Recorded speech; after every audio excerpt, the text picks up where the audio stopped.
Boa noite, Fael. Eu me chamo Sheila. Esse relato se passou no final dos anos 90. Antes de entrar na história principal, eu vou fazer um breve resumo sobre a minha vida. Eu sempre gostei de me vestir como homem. E digo, eu sou mais homem que muito homem. Principalmente uns safados que adoram bater em mulheres. E quando eu tinha 18 anos, a minha irmã Serafina vivia com o seu marido Heitor. Os nossos pais sempre me trataram como uma aberração. Serafina era a mais velha, tinha seus 22 anos e era o orgulho dos meus pais, principalmente quando se casou com Heitor, um cara que demonstrava ser um típico príncipe e fazia todos os gostos da minha irmã e puxava o saco dos meus pais com presentes. O Heitor, ele vivia daquele romantismo forjado. Ele pagava as rádios para tocar How Deep Is Your Love, do Bee Gees, com mensagens românticas, enquanto a música tocava coisa brega da década de 90. Não, brega eu discordo. Eu vou até ver aqui no YouTube, provavelmente deve ter uma versão dela a capela para não dar copyright. Se dá copyright, a música não vai ficar, beleza, galera?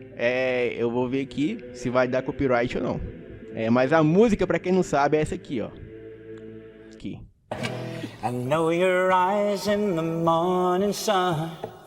I feel essa música ela é ótima. And the moment that you wander far from me, I wanna feel you in my arms again.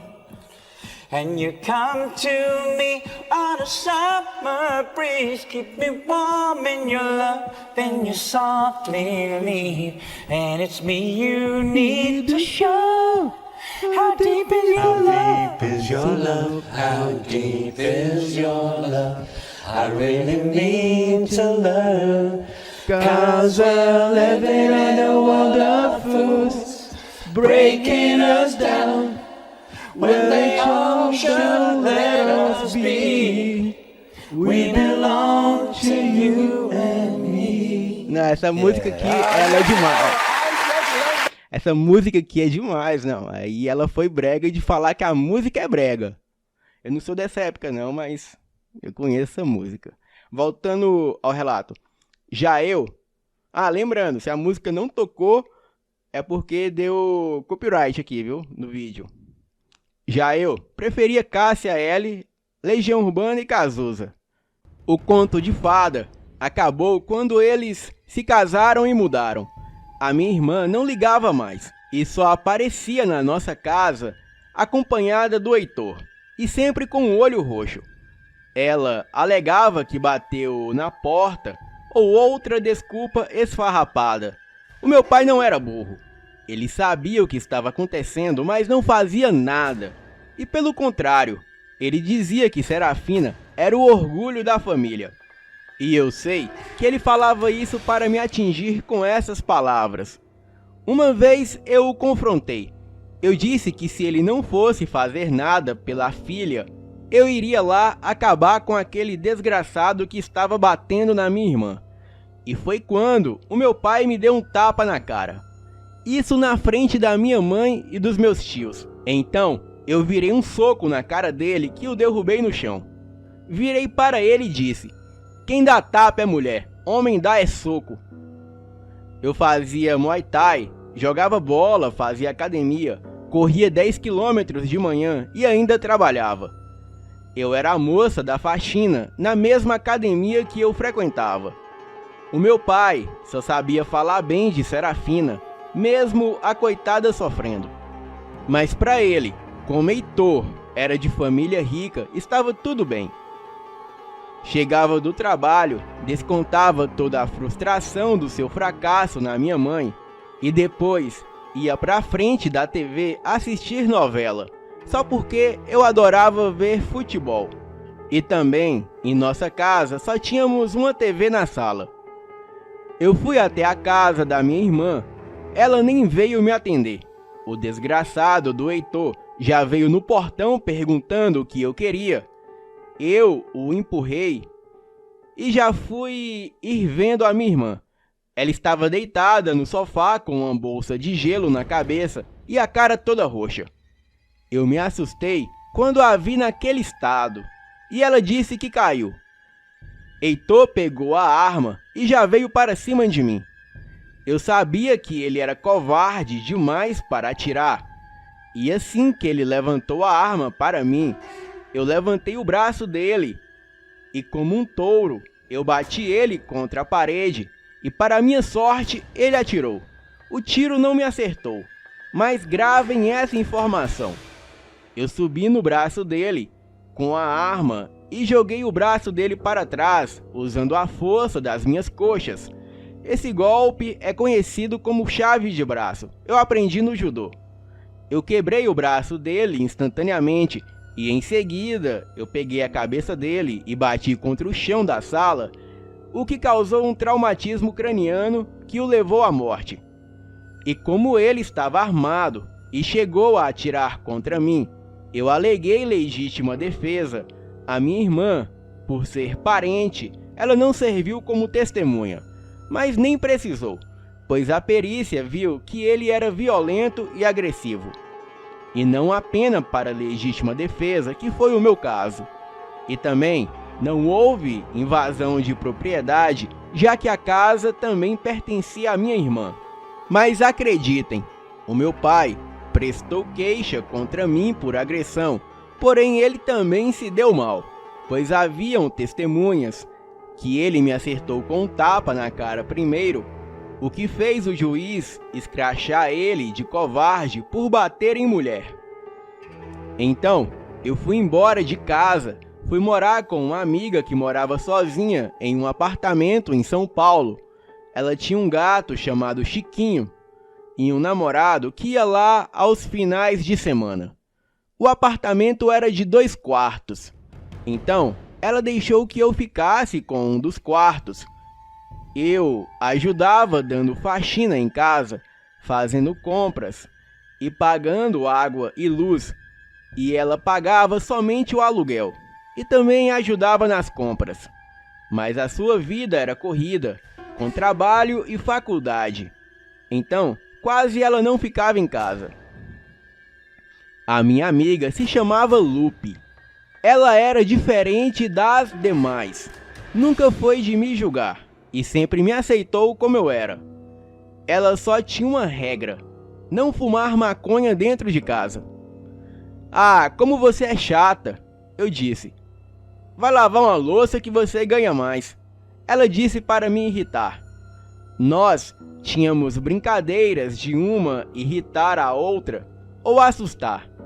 Eu me lembro que quando ouvia ela chegar, eu me escondia atrás da porta da sala, e quando ela destrancava e entrava, eu saía lá de trás gritando, e ela saía gritando e correndo, e parecíamos 2 idiotas malucas. Mas isso foi para descontar o dia em que eu fumava um chá no térreo, ouvindo Nirvana. Ela tacou um balde de água pela janela em mim, e depois correu e se escondeu pelo prédio. A gente até passava uns perrengues, mas a diversão não faltava. Um tempo depois, uma família se mudou para o apartamento ao lado do nosso, e tudo que eu sabia era que eles vieram do Ceará. Eu achava graça do sotaque deles. Já a Lupe achava fofo. Eu nunca pensei que a minha vida fosse virar um pesadelo digno de filme de terror. Tudo começou quando eu nasci, mas só foi piorar quando essa família se mudou para o lado do nosso apartamento. Nas primeiras semanas, tudo parecia normal. Eu sempre via o pequeno Mateus, filho do casal. Ele tinha 11 anos. Brincava de bola na área do condomínio e às vezes eu sempre parava lá para jogar bola com ele. E ele me contava bastante sobre a vida dos seus pais, inclusive que o seu pai era um monstro. Eu meio que fiquei sem entender como um garoto de 11 anos se refere ao pai como monstro. Eu percebi que eles passavam certa dificuldade. O Mateus parecia desnutrido e eu sempre levava comida para ele e a mãe quando o pai estava fora trabalhando. E com o tempo, a minha vizinha Marta e eu nos tornamos amigas. Marta tinha apenas 29 anos, mas parecia carregar 50 anos nos ombros. O marido dela, o Marcelo, era um homem bruto, agressivo e o pior, um bêbado sem limites. Ele usava o seu salário apenas para pagar o aluguel, e o resto ele gastava com bebidas. Eu disse para Marta que ela poderia trabalhar dando faxina no prédio e também em alguns apartamentos. Daí falei com alguns vizinhos e todos adoraram a Marta. Ela ganhava o seu dinheiro, pagava luz, água e comprava comida. Um dia, eu encontrei o Mateus sentado no banco que fica perto da portaria do prédio. Perguntei o que ele fazia ali fora tão tarde da noite. E ele disse que o seu pai chegou bêbado e estava brigando com a sua mãe. Eu já tinha visto marcas no corpo de Marta e já tinha ouvido seus choros abafados pelas paredes finas do prédio. E muitas vezes eu tentei convencê-la a denunciar o Marcelo, mas ela sempre dizia: "Ele vai me encontrar, ele sempre vai me encontrar." Foi então que o Marcelo apareceu e disse assim para o filho: "Sobe agora, eu não quero ver você conversando com essa mulher macho." Então eu me levantei, coloquei o corpo para frente e respondi: "Eu sou mais macho que você, porque eu não bato em mulheres, só bato em homens." Eu juro que ele olhou para mim e rosnou. Isso foi inusitado. Eu esperava uma agressão física ou verbal, mas não um rosnado. Aquele homem não era normal. No outro dia de manhã, uma vizinha do andar de cima me encontrou indo jogar o lixo fora e me perguntou se eu sabia de Marta, pois era o dia de faxina e ela não apareceu. Eu fui na casa de Marta e ela estava com o olho todo roxo e o nariz parecia quebrado. Eu só perguntei se ela precisava de alguma coisa e depois fui embora. O Marcelo costumava chegar por volta das 20 horas. Então eu fiquei ali embaixo de uma árvore que ficava em frente ao condomínio esperando ele. E quando ele chegou, eu disse: "Ah, então você gosta de bater em mulher, né?" Acertei um soco em cheio no nariz dele, peguei ele pelo pescoço, acertei outro soco em sua barriga, e depois girei e acertei um chute rodado em sua cara, fazendo ele girar e cair no chão. Coloquei o pé no seu pescoço e disse: "Eu já matei um cara igual a você. Eu não sei como é a vida no Ceará, mas aqui em São Paulo é diferente." Então me virei para ir embora, achando que ele tinha aprendido a lição. Mas daí, escutei aquele rosnado novamente, porém mais intenso. Ele se levantou e veio para cima de mim como uma fera. Ele veio correndo feito um cachorro, mas muito rápido. Tentou morder o meu pescoço e só não conseguiu porque eu coloquei o braço na frente. Consegui me soltar e ele veio novamente para cima de mim. Ele literalmente pulou em cima de mim. Eu pulei junto e acertei um chute em sua barriga, que se fosse uma pessoa normal, ficaria caído por horas. Mas ele se levantou imediatamente como se nada tivesse acontecido. Estalei os dedos e pescoço e fui para cima dele e desferi várias sequências de chutes e socos. Ele, o Marcelo, não lutava, mas me atacava como um animal. E com os braços, ele me jogou a 2 metros contra a grade do condomínio e veio como um cão rosnando lentamente em minha direção.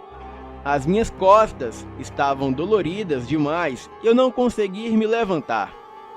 E para minha sorte, aqueles guardinhas que passavam no bairro com apito e lanterna, vigiando as casas nos anos 90, passava bem na hora.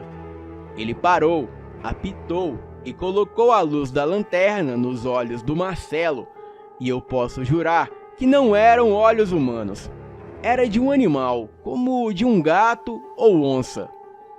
E nesse momento, ele se colocou de pé e saiu rosnando para dentro do condomínio.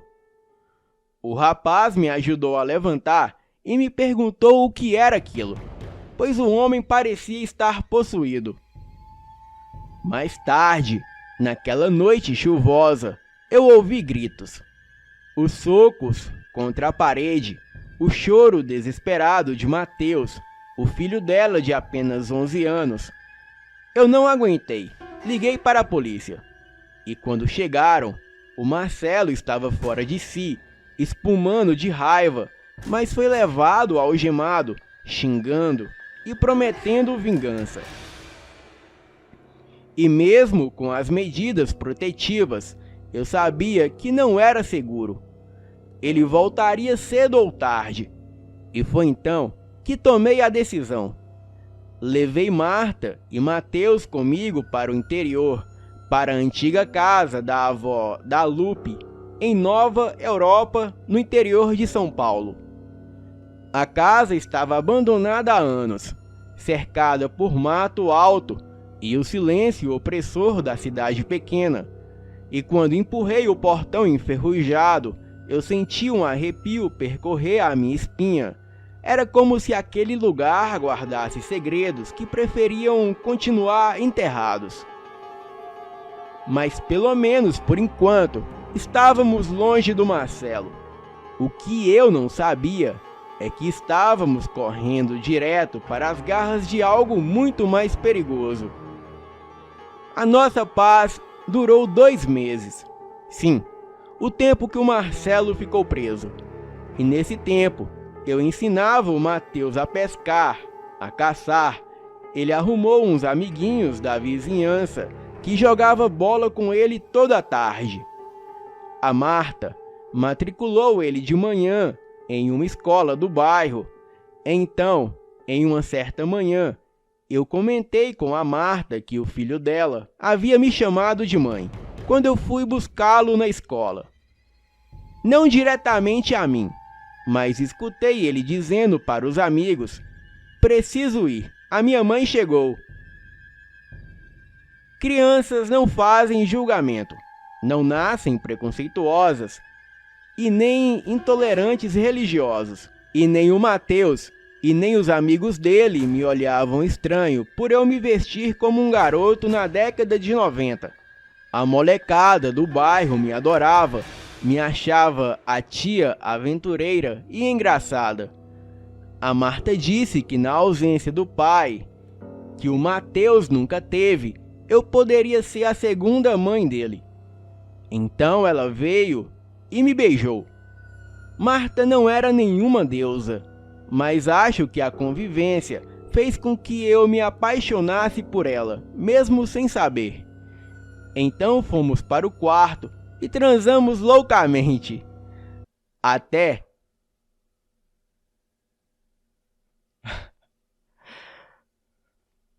Vocês escutaram isso, né?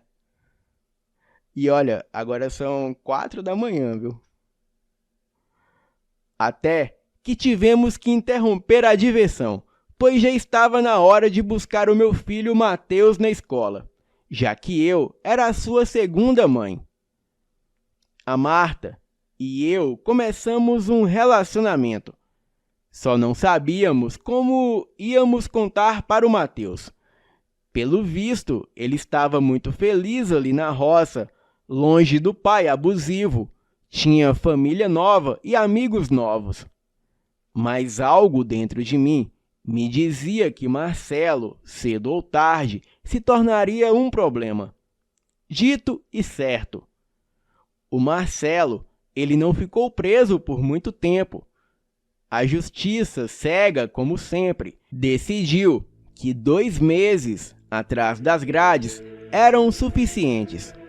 E quando saiu, o seu olhar estava ainda mais sombrio do que antes, como se algo tivesse crescido dentro dele. Ele foi direto ao apartamento da Lupe, a minha melhor amiga. Eu já não morava mais lá para ver, mas depois eu soube dos detalhes. E só de imaginar, o meu sangue gela. A Lupe abriu a porta sem saber o que a esperava. Marcelo entrou empurrando, sem pedir permissão. O cheiro de álcool e suor impregnava o ar. Onde elas estão? Ele rosnou, cada palavra mais próxima de um grunhido do que de uma voz humana. Lupe tentou se manter firme. Eu não sei do que você está falando. Saia da minha casa. E foi aí que a máscara caiu. Marcelo a agarrou pelo braço com uma força descomunal. Não era apenas um homem violento. Havia algo nele. Algo que fugia do humano. A Lupe contou que sentiu os ossos do braço quase se partirem.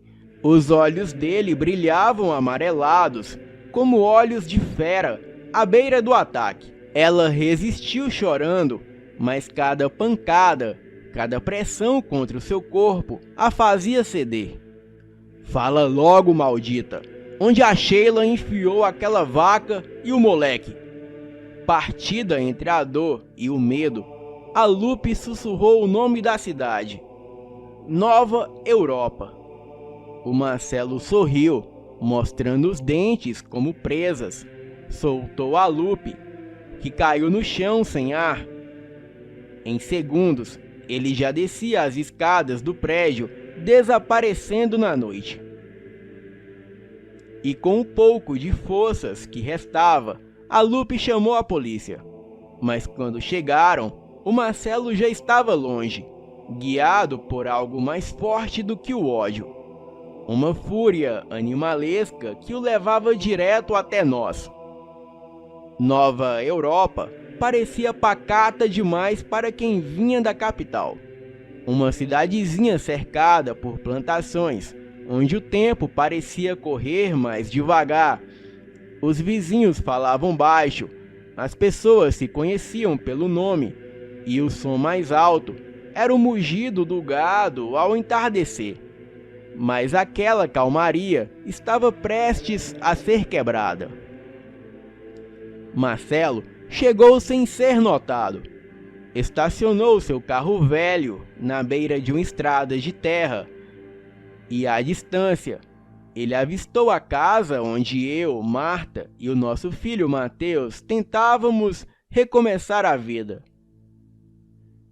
Ele não bateu a porta, não fez alarde, ficou na escuridão, observando. E como um predador paciente, ele estudava a nossa rotina. E foi nessa época que os primeiros sinais começaram. Noites em que os cães latiam sem parar, galinhas encontradas mortas dentro dos galinheiros, com o pescoço retorcido, cabras dilaceradas no meio dos pastos, o sangue escorrendo pela terra seca. A cidade começou a cochichar. É lobisomem, diziam os mais velhos, fazendo o sinal da cruz e evitando saírem à noite. Eu acho que é o chupa-cabra, murmuravam outros, fechando as janelas assim que o sol se punha. E quando os rumores chegaram até Marta, ela empalideceu. As suas mãos tremiam enquanto segurava a xícara de café. E naquela noite, depois que Mateus adormeceu, ela me puxou para a cozinha, o olhar tomado de desespero. Sheila, você precisa saber a verdade. A sua voz saiu num sussurro quebrado.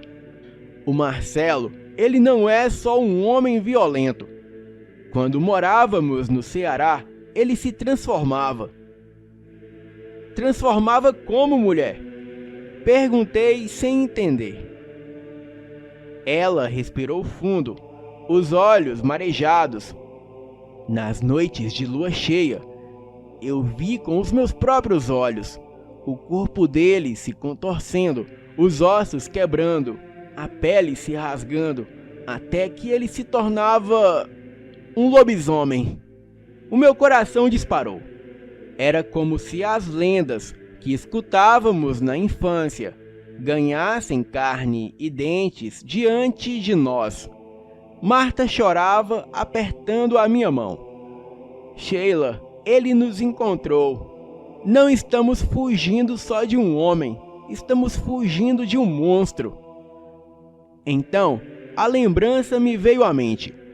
A primeira vez que eu vi Mateus, ele se referia ao pai como um monstro.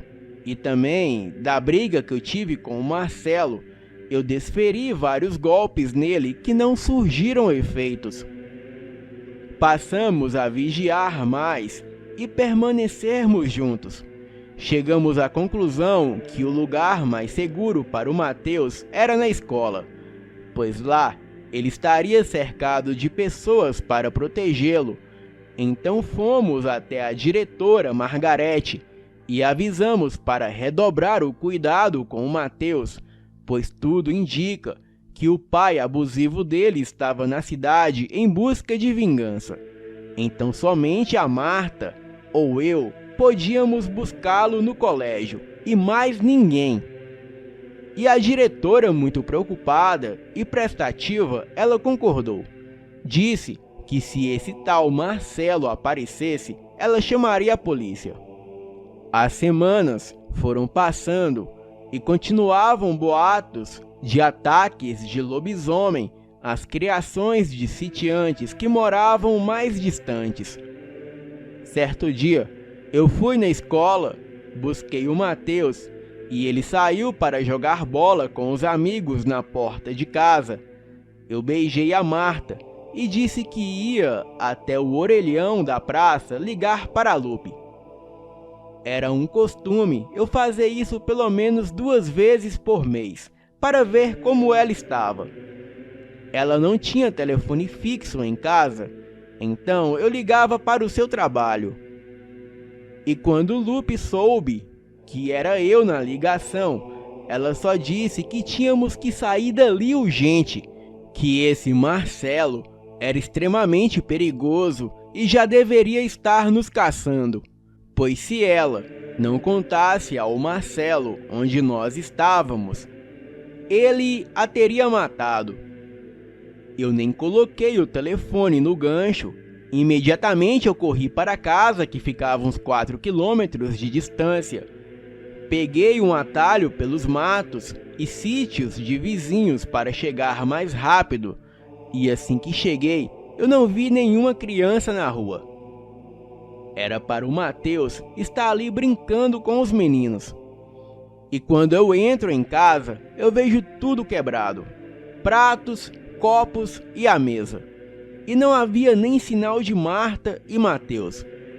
Eu fui perguntando de casa em casa se alguém viu a minha família, mas o povo de mente pequena e preconceituosos mal me atendiam e falavam que não viram nada.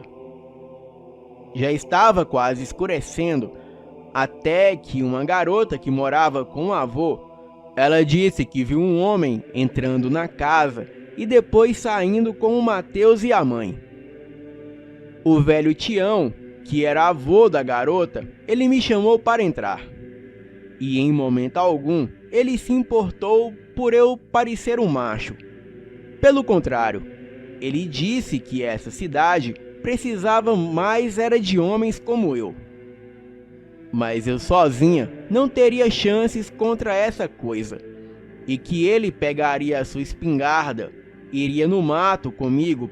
Jaqueline, que era a sua neta, ela ficou com a mãe, que era filha de Tião. O velho e eu partimos para a mata em busca da minha família. Entramos na mata fechada, apenas com uma trilha, e a lua começando a aparecer por trás das árvores. E depois de andarmos muito, lá estava ele, o Marcelo. Ele nos esperava em uma clareira, as mãos segurando Marta e o Mateus como reféns, e o olhar selvagem animalesco. Chegou a hora de vocês verem quem eu sou de verdade, rosnou cuspindo cada palavra. Então aconteceu. O corpo dele começou a se contorcer diante de nós, o estalo dos ossos quebrando e os seus urros ecoavam como trovões. A pele dele se rasgava, revelando músculos pulsantes. Pelos negros surgiam em cada centímetro. E seu rosto, meu Deus, o seu rosto se esticava. O maxilar se projetando, até que dentes enormes como adagas saíram para fora da sua boca. O Marcelo não era mais humano. E diante de nós erguia-se uma fera, o lobisomem. A Marta gritou, abraçando o Mateus. Eu tentei chegar até eles, mas a criatura avançou sem piedade, e o som da carne sendo rasgada, o sangue espirrando, os gritos cortando a mata, e tudo se misturava em um pesadelo vivo. Foi tudo muito rápido. Eu gritava o tempo todo para o Tião atirar, mas ele estava paralisado com a cena, incapaz de mover um músculo.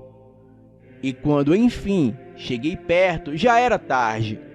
A besta devorava o que restava deles, os seus olhos brilhando de fúria e fome. E foi então que o Tião reagiu, ergueu a espingarda e disparou. O estampido ecoou entre as árvores. A fera urrou e, com um salto impossível, desapareceu na escuridão. O Tião correu atrás, mas voltou de mãos vazias, o suor escorrendo no rosto marcado pelo tempo. E logo depois, as sirenes quebraram o silêncio da noite. A filha de Tião havia chamado a polícia ao perceber a nossa ausência. A polícia vasculhou a mata e encontrou o que restava dos corpos de Marta e Mateus, dilacerados de forma indescritível. E perto dali, descobriram também uma cabana, restos de comida, roupas sujas de sangue e marcas de unhas profundas nas paredes. E era ali que o Marcelo se escondia, vigiando cada passo nosso antes do ataque.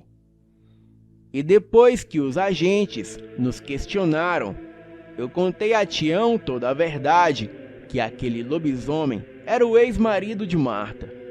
E nós estávamos ali fugindo dele, e não tinha por que o Tião duvidar, pois ele havia presenciado tudo, e mesmo não sendo capaz de identificar qual era o animal para a polícia, ele sabe que aquilo só poderia ser um lobisomem.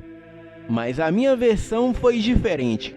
Eu não colocaria a culpa em um ser folclórico. Eu disse que Marcelo, fantasiado de lobisomem, fez aquilo. Ele viajou até aquela cidade com um único propósito: matar a família. E breve, ele viria atrás de mim também. Então o Marcelo passou a ser procurado como o principal suspeito. Os policiais fizeram uma busca de 3 noites atrás do Marcelo naquela mata, mas nada encontraram. Durante aquele tempo, eu estava no sítio do Tião. Ele não deixou eu ficar em casa sozinha. Bem, mesmo ali em seu sítio, eu não dizia uma palavra. Toda a vingança contra o Marcelo passava na minha mente. O velho se admirou por eu não chorar como uma garotinha indefesa. E no fundo, ele sabia que eu iria atrás do monstro.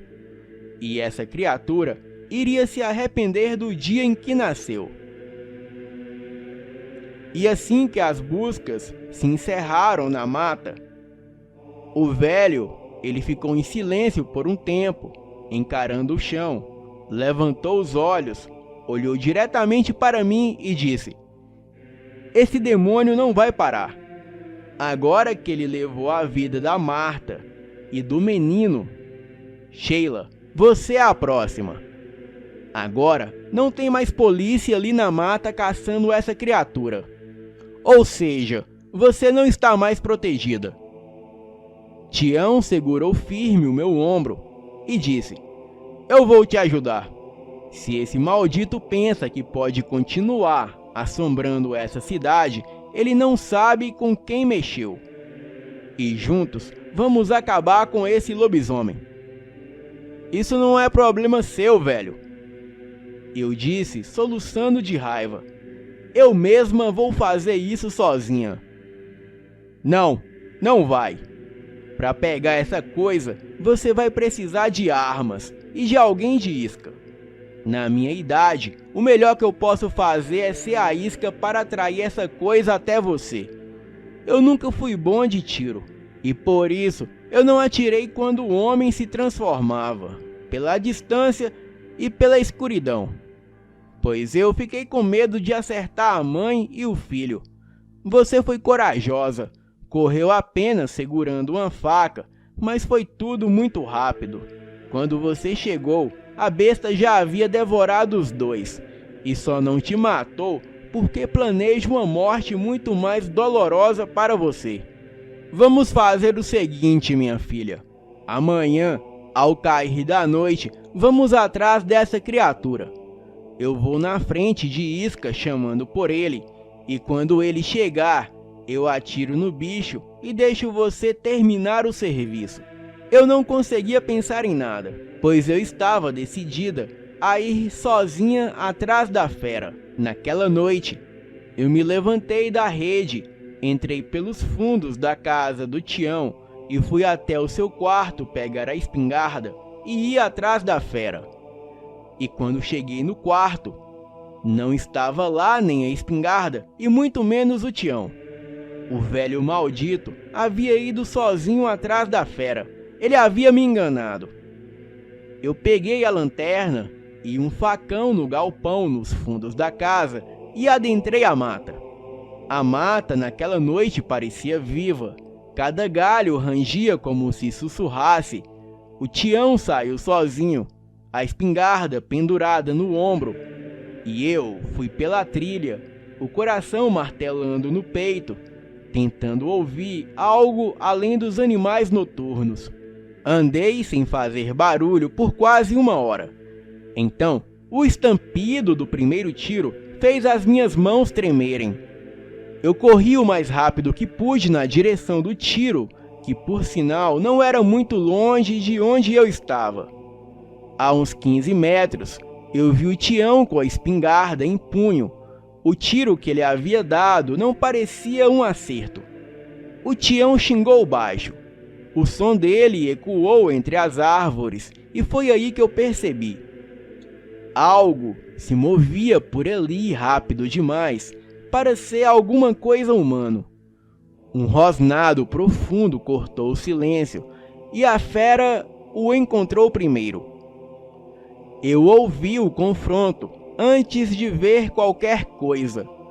Um mugido que não era de homem, um choque de corpos, o som de madeira raspando, um gemido longo que parecia um porco sendo abatido.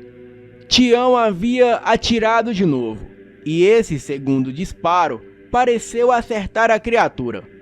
E depois veio o som de luta, golpe contra golpe, o chacoalhar de algo grande e pesado. Corri até a clareira onde o Tião estava, a lanterna tremendo em minhas mãos. Entrei e vi o Tião no chão, o corpo cobrindo a terra, tentando se erguer. A fera estava sobre ele, grande, arredondada de pelos com olhos que brilhavam como brasas. O Tião sacou uma faca e tentou golpear. Ouvi o metal encontrando a pele e depois um som de impacto que fez o velho gemer de dor. E sem pensar, eu avancei com o facão que eu carregava, acertei um golpe no braço da besta. A lâmina encontrou pelo, carne e um estalo de dor. A fera recuou e, no impulso monstruoso, me arremessou contra uma árvore. A minha lanterna escapou das minhas mãos e rolou, espalhando luz fraca entre as raízes. A cabeça rodou, a visão tremia, eu via tudo embaçado como através de um vidro sujo. O que eu não sabia, e a fera também não, era que Tião escondia mais do que uma espingarda. Mesmo ferido, ele havia arrastado um pequeno revólver com ele, e quando a criatura se moveu entre as árvores, eu ouvi o clique seco e depois um tiro que acertou as costas do monstro. A fera gritou de dor e logo sumiu entre os troncos urrando. O Tião tentou com as últimas forças atirar mais 5 vezes. Os tiros falharam porque o animal corria muito rápido por detrás das árvores. A criatura percebeu que Tião estava sem balas e voltou caminhando devagar como um predador que saboreia a presa. E foi quando eu entendi o plano do velho. Ele havia se arrastado pelo chão, deixando um rastro de sangue até onde eu suspeitava, pois atrás dele havia um poço. O Tião havia coberto a boca do poço com palhas, galhos e mato. O lobisomem parecia sorrir de satisfação quando caminhava em direção a Tião, até pisar naquele chão falso, como quem pisa em um telhado de palha. E num segundo, o peso da fera rompeu a cobertura, e ela, antes de cair, conseguiu se segurar na borda do buraco e tentava subir. Mas eu não perdi tempo. Fui mais rápida, peguei o facão, olhei dentro dos olhos vermelhos da criatura e com um golpe eu arranquei os seus dedos. E a coisa caiu no poço escuro de 5 metros, desaparecendo em um urro que ecoou por toda a mata. Os dedos do animal, que ficaram ali na borda do poço, aos poucos se transformaram em dedos humanos. Eu corri até Tião. Ele estava sentado, encostado em uma árvore, o rosto pálido e as mãos tingidas de vermelho. A respiração dele era curta. Eu segurei as suas mãos trêmulas, enquanto ele me olhava com aquela mistura de bravura e cansaço que só os que já perderam tudo sabem ter. Ele me deu a sua bolsa e disse que ali tinha tudo que eu iria precisar. E em seguida ele disse: "Vai", com a voz quase engolida pelo vento. "Faça sua vingança. Ele agora é todo seu." O velho sempre tinha uma carta na manga, e eu me enganei quando subestimei pela sua idade. Eu perguntei por que ele se sacrificou para ajudar uma desconhecida. Então, em seus últimos suspiros, ele disse novamente: "Essa cidade precisa de mais homens como você." Olhei para o fundo do poço e só conseguia ver aqueles olhos vermelhos na escuridão, mas agora não intimidadores como antes. Agora era um olhar de medo. Eu fiquei sentada, com o corpo do velho em meus braços, até amanhecer. E assim que o sol nasceu, eu escutei gritos vindo do fundo do poço. O lobisomem havia voltado à forma humana, havia se tornado o desgraçado do Marcelo novamente. Ele estava bem ferido, e lhe faltavam alguns dedos, mas estava vivo. Na bolsa que o Tião havia me dado, tinha uma corda. O velho havia pensado em tudo. O Marcelo estava desacordado. Eu desci o poço, amarrei a corda em seus pés, subi e o puxei para cima. Depois, amarrei os seus pés e mãos e saí arrastando ele pela trilha. Ele gritava de dor e ria ao mesmo tempo para me provocar, dizendo que ninguém acreditaria que ele é um lobisomem. E assim que ele saísse da cadeia, ele viria atrás de mim. "Cadeia?" Eu perguntei. "Não acha isso muita mordomia para alguém como você?" Arrastei o seu corpo pela mata até o lugar em que o Tião deixou anotado para mim em sua bolsa como uma espécie de mapa. O ar estava pesado, abafado, e o som das folhas secas escondia um segredo mortal: o ninho das tocandiras. Para quem nunca ouviu falar, as tocandiras são conhecidas como formigas-bala, pois a dor de sua picada é semelhante à dor de um tiro. E só de ouvir aquele estalar de mandíbulas, a minha pele arrepiava. Eu sabia o que estava prestes a fazer e confesso, eu senti prazer em cada passo que dava. Amarrei os seus pulsos e tornozelos com firmeza, fincando estacas no chão para que ele não tivesse chance de se soltar. Os seus olhos me encaravam, ora com raiva, ora com medo. Eu queria ver medo. Eu queria ver o monstro se contorcer como qualquer homem comum. Usei um galho para cutucar o ninho. As primeiras surgiram, enormes, pretas, agitadas. Segurei um punhado com a luva de couro e coloquei em seu pinto, já que ele estava totalmente nu. O primeiro grito foi música para os meus ouvidos. O Marcelo, ele se contorcia e urrava, um som que parecia vir do fundo das entranhas. A dor daquelas mordidas era como fogo líquido correndo pelas veias, como balas invisíveis rasgando cada nervo. As formigas se espalharam pelo seu corpo, mordendo, cravando o ferrão. O suor escorria e cada músculo dele se contorcia como se tentasse se livrar de uma corrente elétrica. E eu o observava sem piscar. Ele chorou. O lobisomem, o monstro que matou a minha família e o Tião, estava chorando diante de mim. E eu não parei. Joguei mais formigas sobre ele. Deixei que rastejassem pelo pescoço, pelo rosto, e cada grito me devolvia um pedaço da minha alma que ele havia arrancado. E ali naquela hora, eu percebi: a vingança não é rápida, não é um corte de faca. A verdadeira vingança é lenta, ardente, interminável. Eu coloquei algumas tocandiras no cano do revólver e depois introduzi naquela parte de baixo. Vocês sabem de onde eu estou falando. E ele gritou muito. As formigas picaram seus olhos, causando cegueira imediata. Então, com um golpe de facão, eu lhe arranquei a mão esquerda e disse: "Essa aqui é pela Marta." E depois lhe arranquei a mão direita e falei: "Essa aqui é pelo Mateus."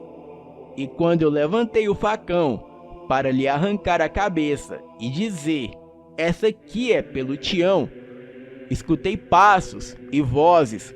A polícia chegou.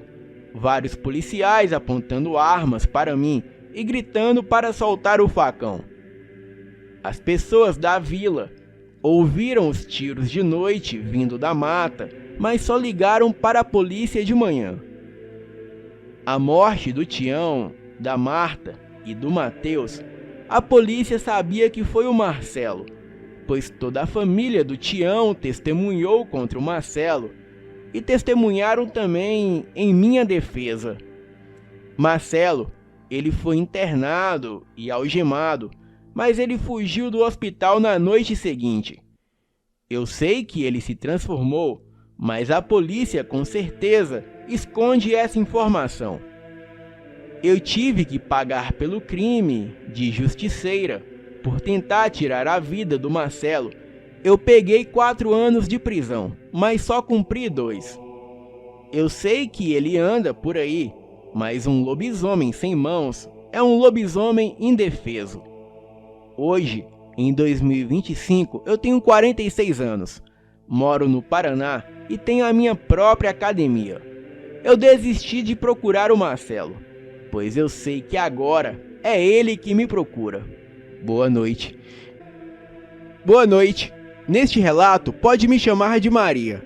E este fato ocorreu comigo durante os anos 90 e só depois de muitos anos eu tomei coragem para escrever aqui para vocês do canal. O meu trauma foi muito grande durante anos. Eu sempre ouvi em seu canal relatos de pessoas que transam com homens ou mulheres que se transformam em lobisomens. Eu sei que muitos não acreditam. E de fato, nem eu acreditaria se um caso semelhante não estivesse acontecido comigo. E este é o motivo que eu estou escrevendo a minha história para o canal.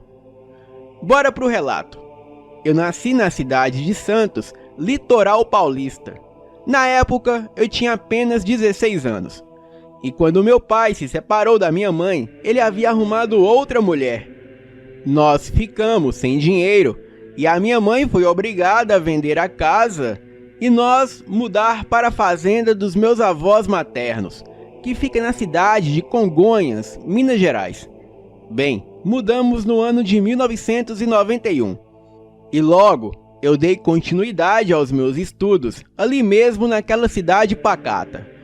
Ah, Congonhas não é tão pacata assim não, viu? Comparado a Santos é praticamente a mesma coisa. Eu moro em Minas, né? Tô olhando aqui, né? Não reparem meu cabelo de cuia, não. Precisam cortar, mas vamos voltar aqui ao relato. Eu era a filha única, e nesse sítio morava apenas eu, a minha mãe e os meus avós. E naquele mesmo ano, o meu avô faleceu devido a um derrame. E então ficou só as mulheres em casa. Éramos uma família humilde e bem simples, mas tínhamos o suficiente para sobreviver. Bem, logo comecei os meus estudos naquela cidade. Eu cursava o primeiro ano do ensino médio e estudava no Colégio Estadual Nossa Senhora da Ajuda. Me considerava uma garota até que bonitinha. Eu tinha pele clara, 57 quilos, 1,65 de altura e cabelos castanhos e longos. Eu era bem inocente, assim como a maioria das jovens daquela época. Entrei na escola no mês de março, quaresma. Estava um pouco atrasada com os meus estudos, então passei a me focar bastante nas aulas. Bom, foi aí que tudo começou. No primeiro dia de aula, eu logo fui abordada por um rapaz muito lindo, um príncipe, por assim dizer. Ele me perguntou se eu era a aluna nova e eu respondi a ele que sim. Ele disse que se chamava Victor e seria o meu professor de história. Achei ele muito jovem para ser professor e perguntei a sua idade. Ele logo disse que tinha 32 anos. Fiquei muito surpresa, pois aquele rapaz não parecia ter mais do que 19. Ele era de porte atlético, cabelos grandes e loiro, e usava um cavanhaque. Ele parecia muito com o Kurt Cobain, líder de uma banda da época chamada Nirvana. Foi amor à primeira vista, pelo menos da minha parte. Naquele mesmo dia, eu percebi que a minha concorrência pelo Victor era muito alta, pois todas as garotas do colégio eram apaixonadas por ele. Mas afinal, o que ele iria querer com uma garota de 16 anos? Bem, pelo menos pelo fato das meninas ali serem apaixonadas por ele. E sempre quando havia uma oportunidade, ele flertava com as garotas. Isso significava que provavelmente ele era solteiro. Mas sabem como são as garotas, né? Quando se apaixona por alguém, já começa a construir um contos de fada na imaginação. Bem, os dias se passaram e certo dia eu seguia para casa com a minha bicicleta de cestinha, típica da época. Eu morava a cerca de 5 quilômetros do colégio e de repente eu fui pega por um forte temporal que caiu de repente. Alguns minutos depois, o professor Victor, ele apareceu em seu carro, que era uma Belina azul. Ele me ofereceu uma carona. Eu disse que não precisava, que estava bem.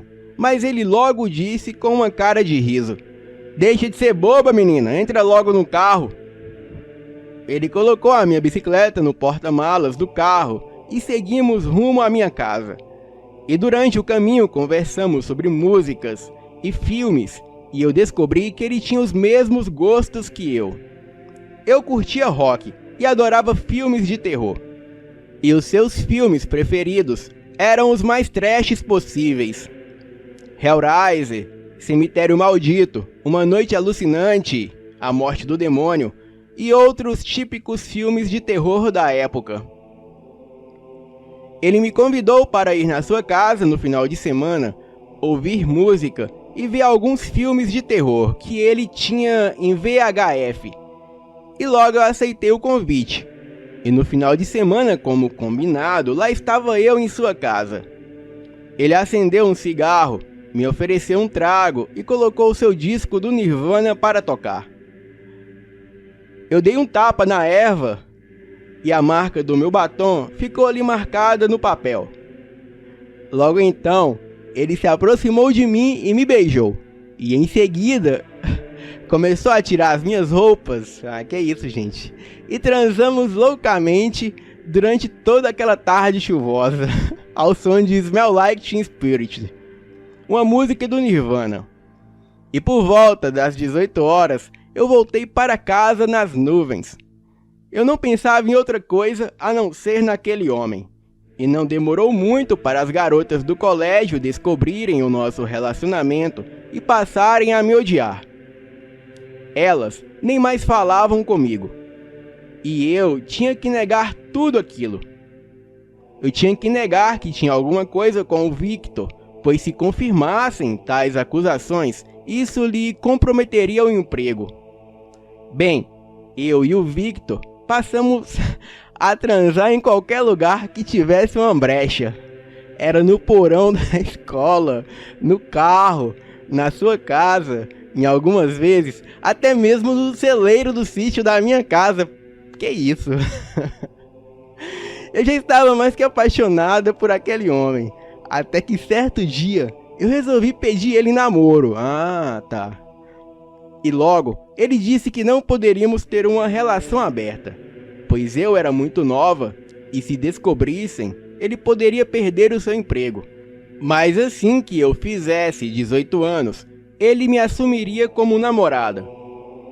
Fiquei chateada com aquele não, mas concordei com ele. O problema maior disso tudo eram as outras garotas que ficavam o tempo todo dando em cima dele, já que ele não assumiu o nosso namoro.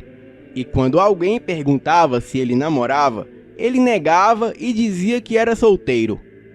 Bem, alguns dias se passaram e certo dia, em um sábado de manhã, eu fui surpreendida em casa pela visita dos pais do Victor. Sim, ele morava com seus pais.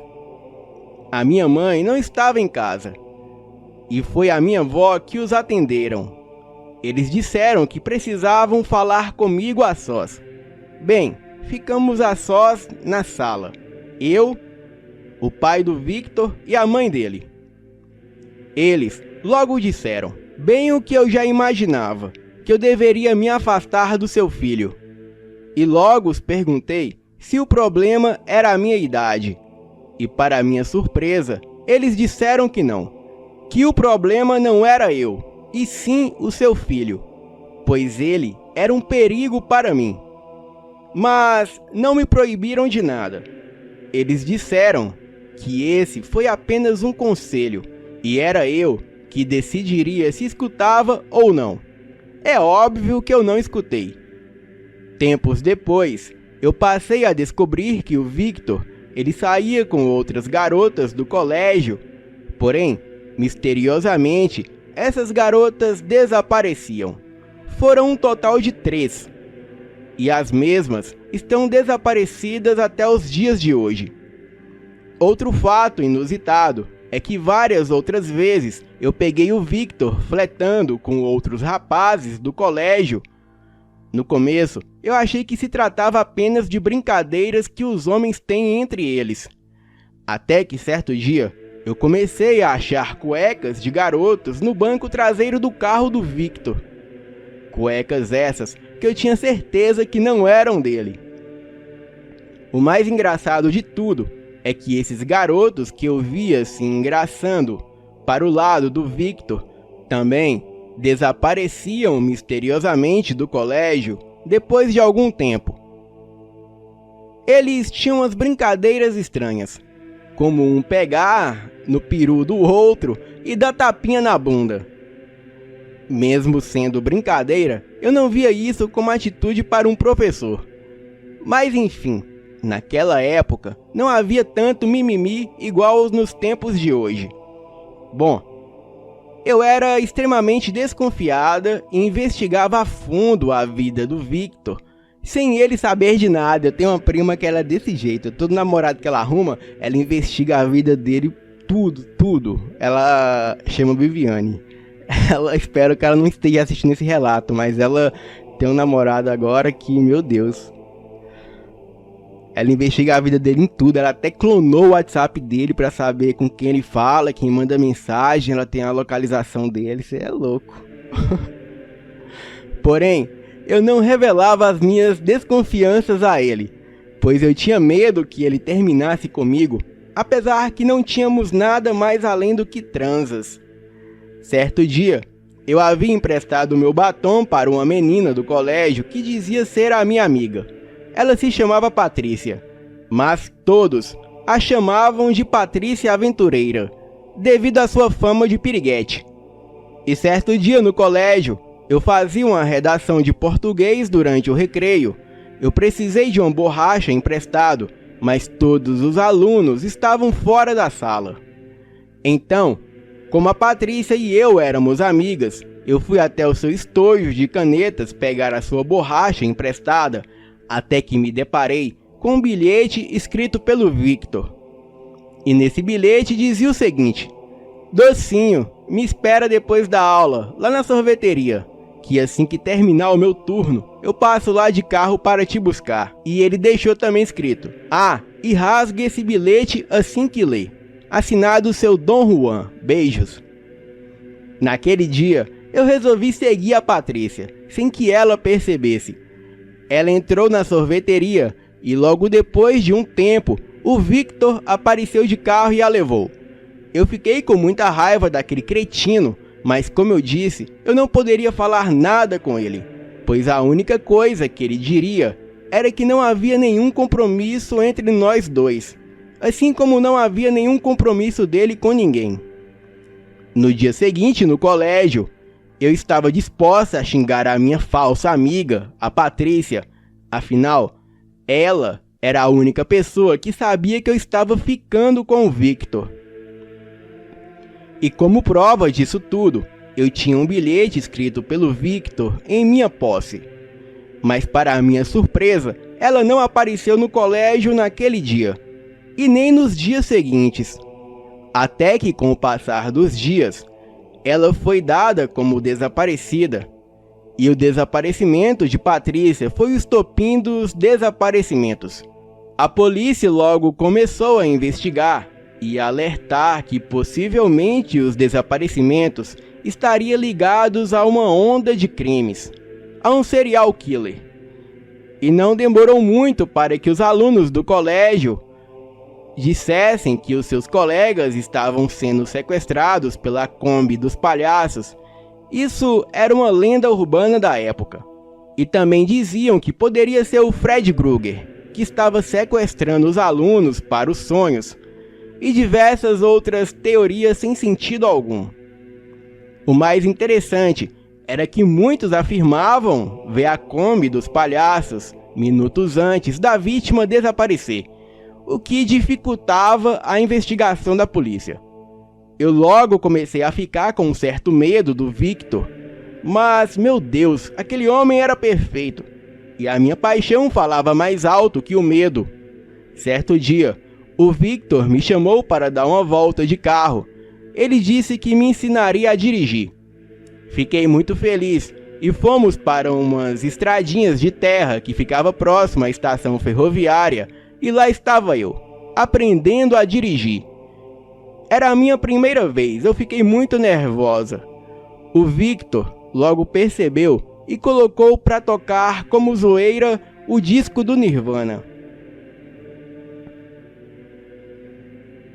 Era um CD que ele tinha gravado com vários rocks internacionais, e logo ele disse: "Não fique nervosa, docinho. Tá aqui a nossa música. Sempre que você ouvir essa canção, você se lembrará de mim." E nisso, ele começou a me beijar, a tirar a minha roupa, e logo me entreguei por completa a ele. Transamos loucamente naquele final de tarde. Meu Deus, como eu estava iludida. Uma garota de apenas 16 anos com cara de 32. Mas quem é das antigas sabe que isso era super normal naquela época. Enquanto transávamos loucamente do banco de trás do carro, eu logo reparei ali caído atrás do banco o meu batom vermelho. Sim, o mesmo que eu havia emprestado a Patrícia. Eu questionei o porquê do meu batom estar ali jogado no chão do seu carro. O Victor, ele logo se justificou, dizendo que talvez eu tivesse deixado cair lá em alguma das nossas transas. Mas eu o chamei de mentiroso, pois havia emprestado o batom para a Patrícia, e se o batom estava em seu carro, é porque ele estava com a Patrícia sim. E logo tirei o bilhete do bolso, aquele mesmo bilhete que ele havia escrito para se encontrar com ela no dia do seu desaparecimento. Ele ficou pálido e começou a gaguejar. Disse que só havia dado uma carona para ela e depois disso ele nunca mais a viu. Óbvio que eu não acreditei, mas eu fingi acreditar. Ele pediu para que eu rasgasse e jogasse fora aquele bilhete, pois se o mesmo caísse em mãos erradas, poderiam suspeitar dele. E assim eu fiz. Rasguei e joguei fora o bilhete. Mas eu não era tão burro assim. Esse bilhete era apenas uma cópia que eu falsifiquei do original. O verdadeiro bilhete estava escondido na minha gaveta de calcinhas. Inclusive, nesse mesmo bilhete, eu escrevi no verso que se por um acaso eu desaparecesse, a polícia poderia ter certeza que foi o Victor. E no meu diário também estava escrito tudo que levava a acreditar que ele estava ligado por trás de todos os desaparecimentos. Eu sempre fui prevenida, e se um dia o Victor me apresentasse alguma ameaça, eu simplesmente falaria que se eu desaparecesse, a polícia com certeza iria atrás dele, pois tudo ao seu respeito estava escrito em meu diário. Diário esse que a polícia acharia mais cedo ou mais tarde. E no dia seguinte, o Victor passou a ser investigado pela polícia pelo desaparecimento da Patrícia. Ele chegou a ser detido, mas o liberaram logo em seguida. E por mais que várias testemunhas tivessem dito em depoimento que viu a Patrícia entrando no carro do Victor no dia do seu desaparecimento, haviam outras duas testemunhas que contou à polícia um álibi que favorecia Victor. Eles disseram que enquanto passavam de carro pela antiga estradinha de terra da ferrovia abandonada, eles viram Patrícia correndo nua, gritando e pedindo ajuda. Eles até pararam o carro para ajudá-la, mas de repente saiu um enorme cão negro do mato e esse cão começou a atacar Patrícia ferozmente. O casal de namorado que estavam no carro ficou com muito medo de ajudá-la. Então, eles aceleraram o carro e foram embora. E eles decidiram não contar nada do que aconteceu para ninguém, pois poderiam serem condenados pelo crime de omissão de ajuda. Crime esse quando o indivíduo deixa de prestar socorro a quem não tem condição de socorrer a si próprio. E depois de algumas investigações, a polícia encontrou sangue e pedaços de roupas de Patrícia na mata perto dessa estradinha. E logo, o crime foi atribuído a um ataque de onça. E o Victor foi liberado das acusações. Mas agora eu me pergunto, que onça é essa que mata e come até os ossos da vítima? Será que eu era a única naquela cidade que sabia quem provavelmente estaria por trás de tudo isso?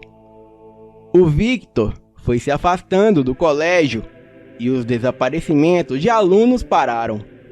Porém, agora veio uma onda de mortes e desaparecimentos de animais nos sítios da região. Toda manhã aparecia porcos, galinhas e até cães parcialmente devorados, e outros sumiam por completo.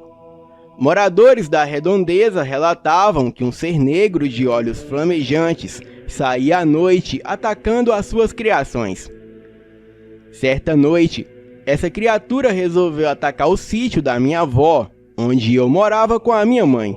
Isso era por volta das 3 da manhã. Porém, meia hora antes, a minha avó teve um sonho com o meu avô, Cipriano. E nesse sonho, ele a alertava que um perigo iminente rondaria o seu sítio aquela noite. No sonho, ele disse para minha avó pegar a espingarda e ficar de tocaia. E logo, a minha avó acordou assustada. E como esse povo antigo é cheio de crendices, ela logo se levantou da cama, pegou a espingarda e ficou à espreita.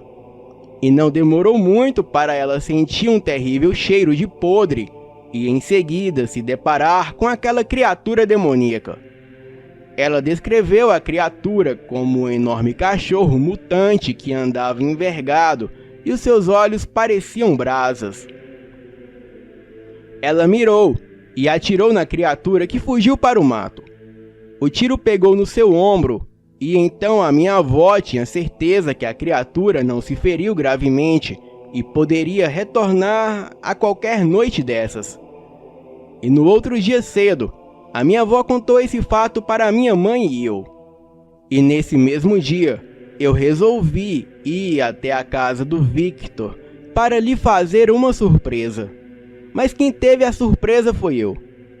Bem, nessa época não existia celular e raramente alguém tinha telefone fixo.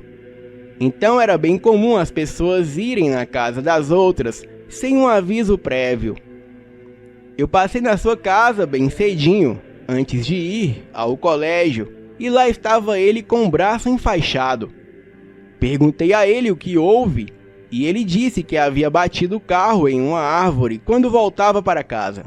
Realmente, o seu carro estava com a lataria toda amassada, mas isso não me convenceu muito não, pois o Victor dirigia muito bem, até mesmo quando estava sob o efeito de drogas. Ele me disse que eu era uma garota muito curiosa e destemida, e ele gostava muito disso, pois as outras garotas que ele já se envolveu eram todas mimadas.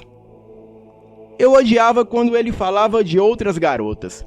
O ciúme sempre me vinha à tona. Então, para o provocá-lo, eu logo disse: "Você se refere a todas as garotas e garotos que desapareceram do colégio?" "Quer saber, gata? Eu quero ficar com você hoje à noite, mas como você pode ver, eu estou sem carro para te buscar. Então você vai ter que voltar aqui na sua bicicleta." Bem, sabia que ele estava falando de sexo, então eu logo já me animei e disse que sim, que estaria lá às 18 horas sem falta. Me despedi para ir para o colégio. O Victor me deu um tapa na bunda e falou: "Até mais tarde, safada." Mas logo me veio outro pensamento de desconfiança, pois o Victor nunca ficou comigo à noite. Nós sempre namorávamos de manhã ou à tarde, mas eu logo disse para mim mesma, para deixar de neurose e ser mais adulta. Bem, eu fui para o colégio e, como já havia dito que sou muito precavida, eu reuni algumas amigas e disse que estava indo passar a noite com o Victor em sua casa. E se eu não aparecesse no colégio no dia seguinte, elas poderiam comunicar à polícia. Mas vocês sabem como são as mulheres, né? As meninas acharam que eu contei isso para fazer inveja a elas, pois todas ali eram apaixonadas pelo Victor. E isso foi o suficiente para elas tramarem contra mim naquele mesmo dia. Elas foram atrás de 2 caras e contaram que eu estaria indo para a casa do Victor naquela noite. Elas não sabiam muito bem o horário. Então, era para os dois rapazes ficarem de tocaia na estrada escura, pois a casa do Victor era bem afastada da cidade, e assim que eu tivesse voltando para a minha casa, era para os dois homens me abordarem e abusarem de mim. E isso teria que ocorrer na volta, pois como eu voltaria tarde, não haveria fluxo de pessoas ali na estradinha de terra.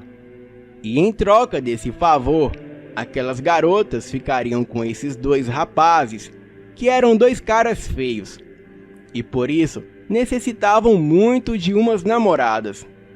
E essas meninas, o que tinham de maldade e falsidade, também tinham de beleza.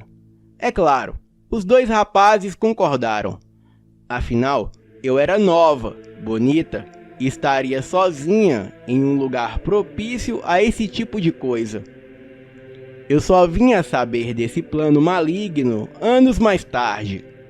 Porém, mal sabia eles que o meu plano naquela noite era dormir na casa do Victor, pois havia mentido para minha mãe, dizendo que dormiria na casa de uma amiga.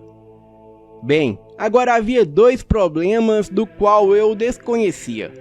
O primeiro era o Victor armando algo contra mim, e o segundo eram dois abusadores me aguardando passar pela estrada deserta de madrugada. Eu me encontrei com o Victor. Ele estava estranho e agitado.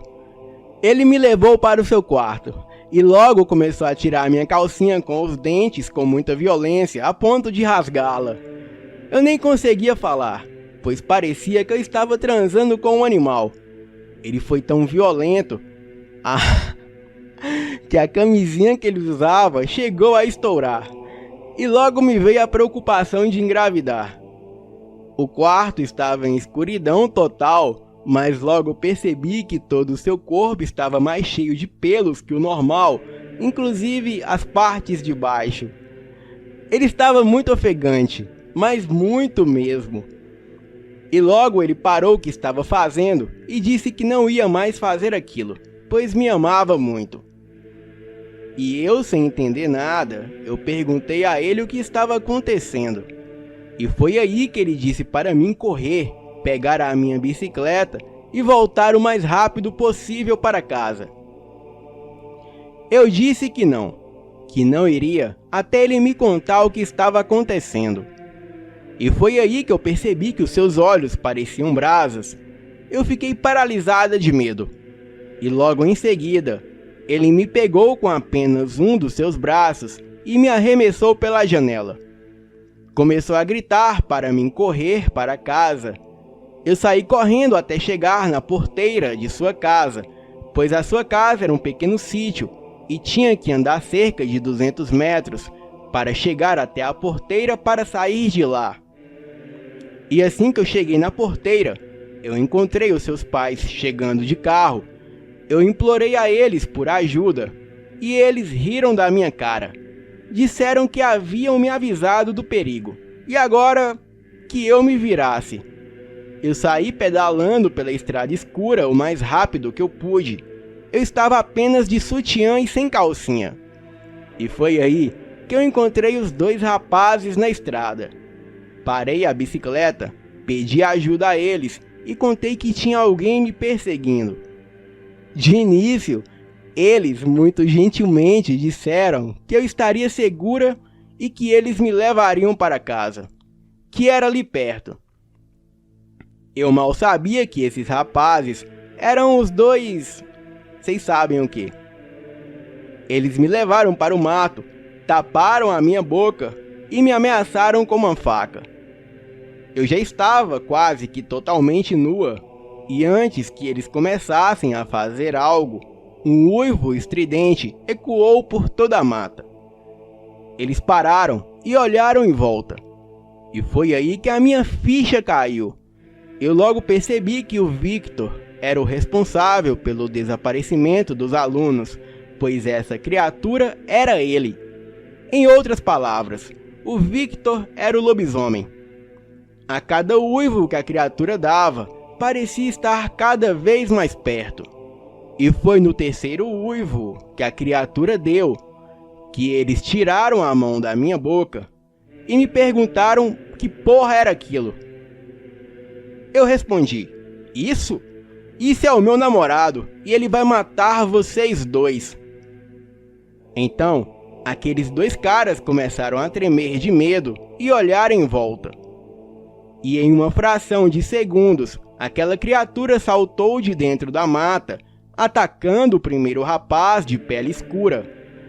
Aquela coisa monstruosa, que mais parecia um cachorro de 2 metros de altura e 150 quilos, pulou em cima do rapaz, o mordendo fatalmente no pescoço. E quanto ao segundo rapaz, o de pele clara, ele ficou chorando e pedindo perdão à criatura, dizendo que não queria me fazer nenhum mal. E como um flash, aquela fera investiu contra esse rapaz, lhe dando um golpe na cabeça e afundando a sua face. Depois, aquela criatura olhou para mim mexendo a cabeça, como se me dissesse para dar o fora dali. Ainda emocionada, olhei para ele e disse obrigada. E naquele momento eu percebi que eu era a única mulher que conseguia tocar no coração da fera. Olhei em seus olhos e pude perceber um semblante de tristeza. Era como se a criatura estivesse chorando. Bem, vesti o meu sutiã e saí dali. E um pouco mais distante, eu avistei a criatura devorando os 2 corpos dos rapazes que ali estavam. Cheguei em casa em estado de choque. Me tranquei em meu quarto e só saí de lá no dia seguinte. Eu não fui para a aula e as meninas já sabiam o motivo, pois pensaram que os 2 caras haviam concluído o plano. Mas naquele mesmo dia foi feito um mandato de prisão contra o Victor, mas quando a polícia chegou em seu sítio não havia mais ninguém ali. Ele e a sua família haviam ido embora da cidade. A polícia encontrou várias ossadas enterradas em seu quintal e pertences pessoais das vítimas desaparecidas em seu carro. A polícia também achou provas que incriminavam o pai e a mãe de Victor, e todos ali foram acusados de... Eu não posso falar essa palavra não, senão o YouTube barra o vídeo, mas é quando uma pessoa devora a outra. Porém, a família nunca mais foi vista pelas redondezas. 3 meses se passaram e eu descobri que eu estava grávida. Mas eu não podia falar que o filho era do Victor. E logo contei à minha mãe que o pai era um dos caras do colégio que havia desaparecido. A minha mãe me deixou de castigo por um bom tempo. Bem, mas logo que a criança nasceu, ela meio que esfriou a cabeça. 2 anos se passaram e eu arrumei um emprego em uma sorveteria da cidade. E a minha mãe trabalhava em um restaurante, já até sei quem é. É a Leiriel. Brincadeira, viu, gente? Quem aí lembra da Leiriel? Ela trabalha na sorveteria. Então, a minha avó ficava em casa cuidando das crianças. O menino tinha 2 anos de idade e a minha avó sempre insistia para que eu o batizasse. Eu sempre falava que faria isso, mas nunca tinha tempo. O meu filho tinha um comportamento estranho, pois por incrível que pareça, em toda noite de lua cheia, ele começava a chorar bastante. O seu choro durava horas e não havia nada que o fizesse parar. E certa noite, por volta das 20 horas, a minha mãe foi me buscar no meu trabalho, pois era costume sempre voltarmos juntas à noite, porém nesse dia chovia muito. E então, resolvemos esperar a chuva passar, e quando chegamos em casa era por volta das 23 horas. E logo que chegamos, nos deparamos com a porta da casa arrombada e muitos móveis jogados no chão, e a minha avó chorando em estado de pânico, com a espingarda na mão.